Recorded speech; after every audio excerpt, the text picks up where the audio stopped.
තැනක එකෙන් අපිට කම්බි ඒ වගේ ඒවා කපා ගැනීම කරන්න පුළුවන්. එතකොට කම්බි වගේ දේවල් අපිට අඹරවා ගැනීම ඒ වගේ කාර්යයන් මේ අණුවෙන් කරන්න පුළුවන්. එතකොට මේ තියෙනවා මේ කපන අණුව. එතකොට මේකෙන් අර මං කියපු කාර්යයන් කරගන්න බෑ මේකෙන් අපිට තියෙන්නේ කම්බි.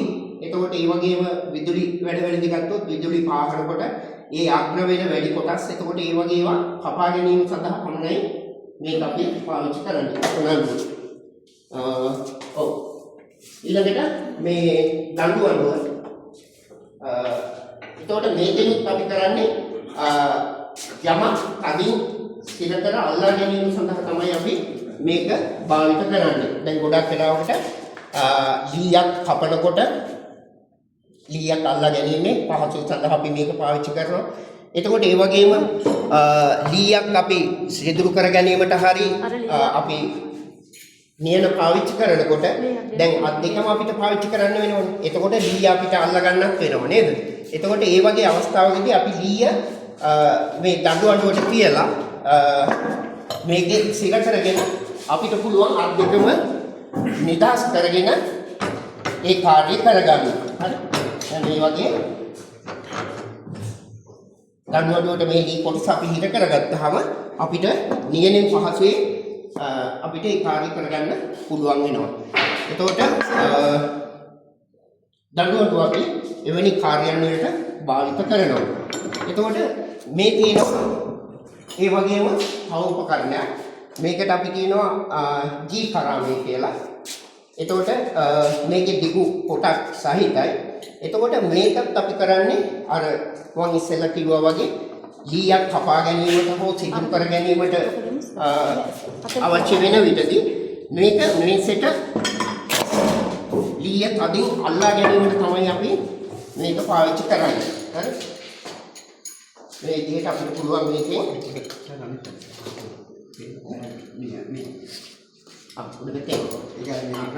udah betul. තේරුම් ගන්න ලේසියි මේ පැත්තට ඊට පස්සේ පුළුවන් හිර කරගන්න. එතකොට අපි මෙතන ඉඳන් බලන්න මේ ඊට පස්සේ මේක යවනහම මේ ලී ආය එහෙට මෙහෙට තල්ලු වෙන්නේ නැහැ. අපිට මේකේ නැන්ත ගන්න දෙයක් ඊට පස්සේ නියමයෙන් කරන දෙයක්. එතකොට ඒ වගේ කාර්යයක් නියතෙන් කපා ගැනීමේදී අපිට මේක වෙනුවට පාවිච්චි වෙනවා. එතකොට මේ G clamp මේක G අකුරේ හරියට තියෙන්නේ ඒකයි. දැන් මේ බලපම් G අකුරන්නේ මේ G clamp කියලා එනවා. ලැබ් වල තියෙන සයන්ස් ලැබ් එකේ ඕක තියෙනවා. සයන්ස් ටීචර්ස් ලා මේ දෙක ගම් ගාලා ඉර කරන්න ඕන කියන්නේ. දැන් මේ දෙක මේ ලීස් එක ගම් ගාලා ඉර කරනවා. අපිට මේ කියලා මේ කොටස් දෙක තියලා එකට අල්ලලා මෙහෙම ඉර කරලා තියන්න පුළුවන්.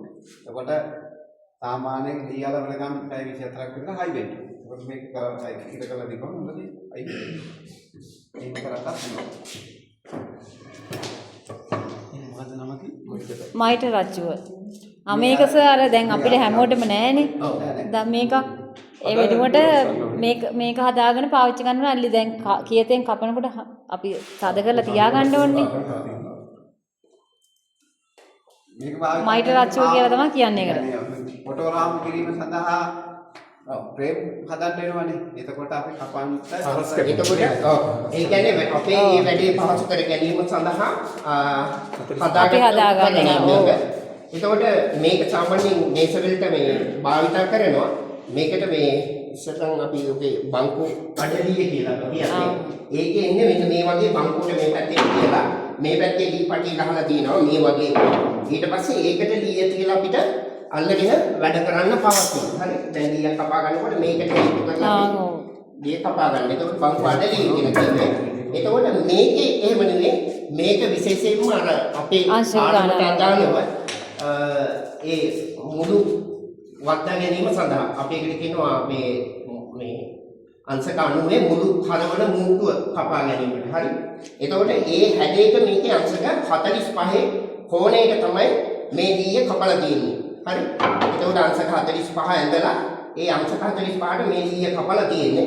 එතකොට අපිට පුළුවන් අපි රාමු වද්දන ඒ ලී පටි අරගෙන මේ විදිහට මේකේ තියලා ඒකේ කෙලවරෙන් අපිට මේකේ අඳින්න නැතුව අපිට මේ හැඩයට ඇඳ ගන්න පුළුවන්. අඳින්න නැතුව අපිට මේ කැපුම් කට්ටේට තියත තියලා අපිට මේ විදිහට හැඩ කපා ගන්න පුළුවන්. ඔව්. දැන් අපි ඒකට මේ කිහත පාවිච්චි කරන්නේ. මොකද මේ පොඩි කුඩා පටි එතකොට ඒවා රාමුව හරියට හේතුව මේ තියෙන්න ඕනේ. එතකොට මම අර කිව්වේ හේතු කපා ගැනීමට මේක පාවිච්චි කරන්න කියලා. එතකොට ඒ නිසා ඒ හේතුව කපා ගැනීම සඳහා අපි මේ තහඩු කේත භාවිත කරනවා.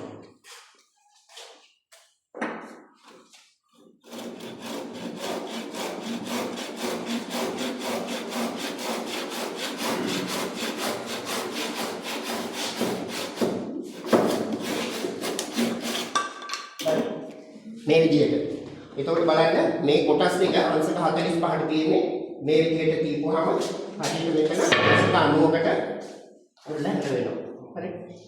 මේකේ දී පොඩි අර මේ අද තියෙනවා ඒකත් එක්ක තමයි මේ නැත්තම් හරියට මේක මේ අංශක 90ට සම්බන්ධ වෙනවා. එතකොට දැන් මේ වගේ එකක් නැතිනම් අපිට අංශක 90 මේ මෙතන මේ මුළු මට්ටමේ මේකෙන් ඇඳ ගන්න පුළුවන්. එතකොට මේ මෙතන පට්ටම අපිට කපලා සකස් කරලා තියෙන්නේ අංශක 45ට. මේ විදිහට තිබුණා අපිට අංශක 45 ඇඳ ගන්න පුළුවන් මේ උපකරණෙන්. දැන් සර් අපිට ඉස්කෝල වල ඕක හොයාගන්න තමයි වෙනවා නේ. එතකොට සමහර ඒක ගැටලු වෙනවා ගොඩක්. සමහර ඉස්කෝල වල තියෙනවා.